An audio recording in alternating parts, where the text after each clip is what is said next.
červený, taky 6letý, Michal Hrazdíra, vystupný s desítkou Martinů, bere místo druhý, super, místo třetí, na třetí místě, který pádl, Michal Hrazdíra zatím svědčí náskokem před desítkou Martinem Bufem a Líkem Mádlem, to jsou jezdci kategorie 6. Určitě si zaslouží, abyste je pozbudili, je to pro ně hodně důležitý závod pro mistrovství republiky, když půlky to budou jako každý jiný závod, jdeme do cílový roviny. Peťo, šlapej! Peťo, šlapej, šlapej, šlapej! Řecký jezdce, dokonce představíme další jezdce a to je...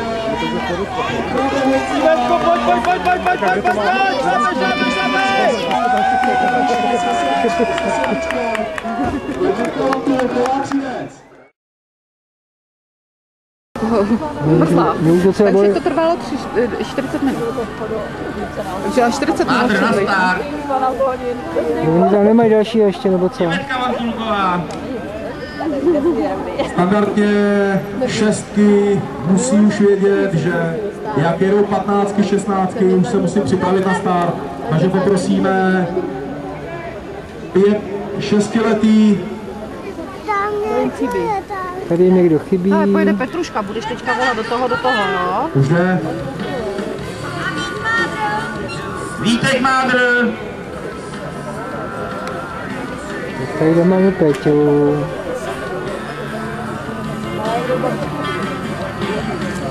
Už se tam hrnou, nebo ne? Oni tam nejsou všechny, no pořád. Já vím, že už mě bolí. Oni tam chybí, ta modrá. A máme tady druhý jízdníka. No, nevyrazila moc teda, správně. A už ulít na tým předvedení 3 délky. No, jako se jí bojí. Je to Rejder, který suverénně drží první pozici. Peťo, šlapej! Přidej ho ještě, přidej ho, jeden! A o 4 je tam veliký souboj, kde nám Kristýna Zbořka jela na 4. místě, ale dostal se pod ní. Jeden, Peťo, jeden! Takže souboj, jak jsem říkal, Jeden! rozhodně podpořte všechny 6 Až. Jeden, Peťo! A Italíčí dali všechny sezóny na to úžasný kolehárek s číslem 7, to je Ivetka Latuletová z Příce, kterou můžete pozbudit, respektive pozbudíte do cílový roviny. A jeden, šlapej!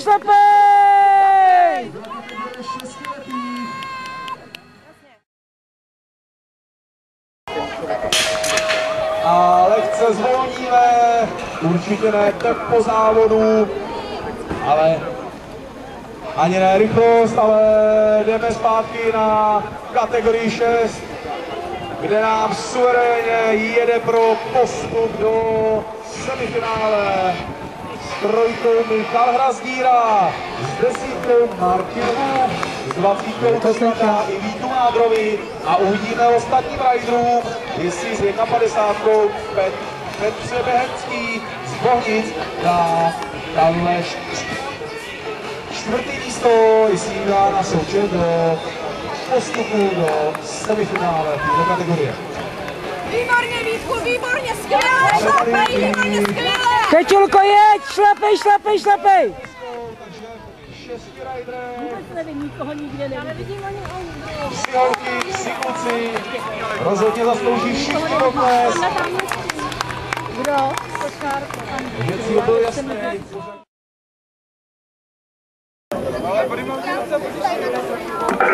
Random start. Riders ready. Watch the gate. Vážené dámy a pánové, první 4 nám postupují do velkého finále dnešního mistrovství republiky v Nižboru.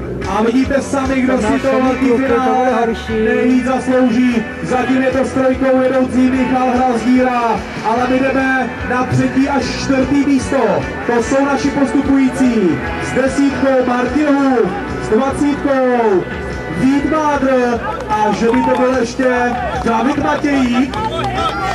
Uvidíme sami na třetí rovině. A Peťo šlap! Michal Hrazíra, místo druhý Martin Hův, na místě třetím Vít Mádr, Ondra Matějík a s 22 Jirka Knap. Veliký souboj o čtvrtý místo. Jdeme do cílové roviny. Michal Hrazíra postupuje do velkého finále, stejně jako Martin Hův. S 20 Vít Mádr, máme tam pád, takže nakonec Ondra Matějík. David Matějík místo čtvrtý a tady nám vstává Behenská a zatleskejte Jirkovi Knapovi, který tak moc chtěl do velkého finále, tak bohužel nedá se nic dělat, Jirko, pojedeš malý finále. Tak tamhle o tak jede, Petě někde.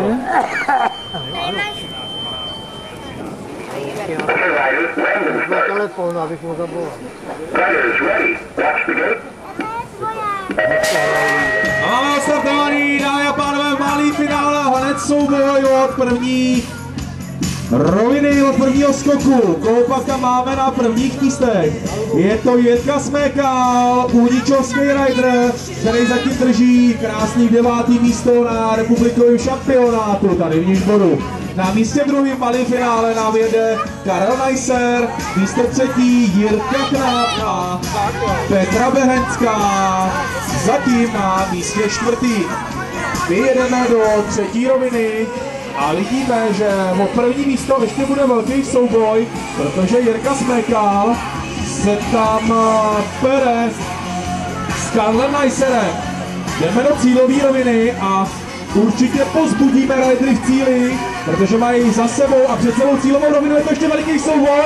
Koho bude mít na první pozici, vypadá to Karel Neisser, místo první, Jirka Smekal druhý, 22 Jirka Knap a Petra Behenská.